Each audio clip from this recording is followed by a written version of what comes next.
knows what it's like to have fires. That happens every year. It knows what it's like to have heavy rain. It happens every fall. But not like this. This was the most remarkable climate-related story I've ever covered. Yeah, that's right. There's at least 41 wildfires right now burning within the province. It was June 30th, and I remember I had just done a hit into the National. We have some breaking news to tell you about. And I get a call from the National desk in Toronto, and they said, "Can you go live? Lytton just burned to the ground." And I thought I had heard them wrong, and I said, "Pardon?" And the producer said, "Lytton has burned to the ground." And so what happened was, for the next 5 hours, a number of us in BC found ourselves tethered to a network special, trying to reach out to the people of Lytton. Holy crap. You could hear people's panic and fright as the fire descended, as they were trying to get out. The closest thing I can use to describe it is the beginning of Terminator 2. I remember looking in as the bus went through and seeing the supermarket. All of the windows had blown out from one side to the end, but you could see clear through to the windows on the other side, and you could still see the shelves standing.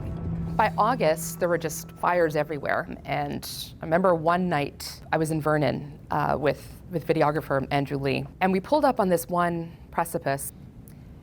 All this stuff was falling from the sky, and it was black. It was black rain. There was soot in the rain.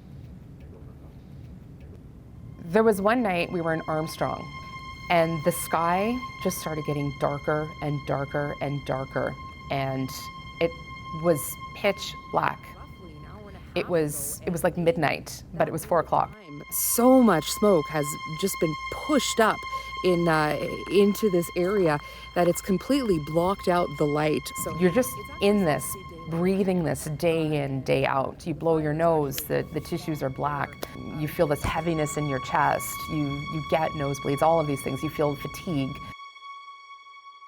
And it felt like the end of the world.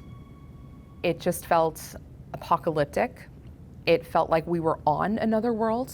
It was really hard to reconcile that we were in Armstrong and not Mars. Nature will give you an image, nature will flash a warning, and that was that warning that day.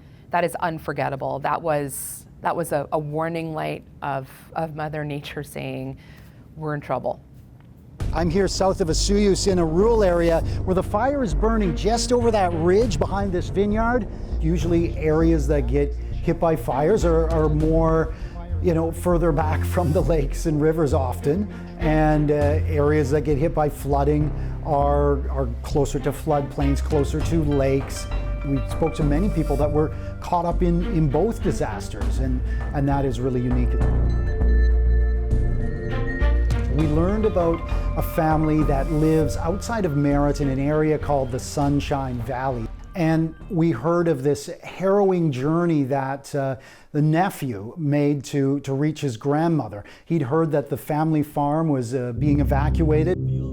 He described driving through a fire on both sides of the highway. The trees were just in flames right down to the highway. As this family was loading one of the horses, a mare, it was refusing to go in, and it reared up so high that it actually fell over backwards and struck its head on a rock and died instantly. Then on top of that, the flooding came just last month, and I got word from the same family that sent me some text messages showing us just what their farm looked like after the small stream that runs near their property turned into a raging torrent of water. It ripped out 10 acres of their farmland and ripped out the ground right up to their house and undermined the soil underneath their home.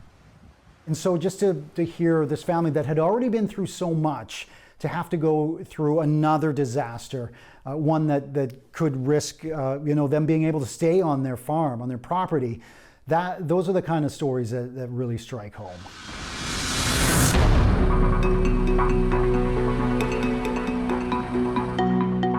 I grew up in Abbotsford on a farm, so when the floods hit that community and the floods hit that community really hard. It was really emotional for me to see people that I grew up with, people that I still know, the farming community, lose so much and be hit so hard. I remember driving down the street and I started talking with a woman and I just had a gut feeling and I said, how long have you lived here for? Because she told me that their house has to be torn down. And she said, I've lived here for 12 years. And I said, who did you buy your house from? And she said the name. And right then I started to get emotional because I knew that it was the house that my sister-in-law grew up in. That was the house that my sister-in-law had all of her memories in. And here I am meeting this woman by chance who now lives in that home and who has to tear down that home.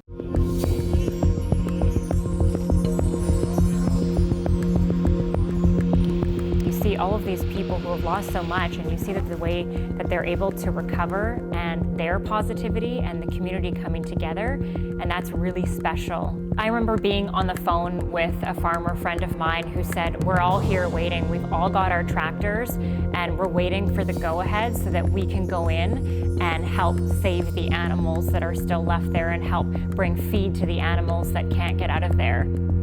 And some of them worked 17, 18, 19 hours a day trying to save the livestock, trying to salvage whatever they could. And you'd think during this time of the pandemic and how much everybody's been through this year that people would maybe just sit back and kind of do their own thing and keep to themselves. But it was the exact opposite, and that was really humbling and special. It was that sense of community that I've seen before when covering disasters, but I saw it more than I've ever seen it during the floods in Abbotsford. Everybody in that community came together.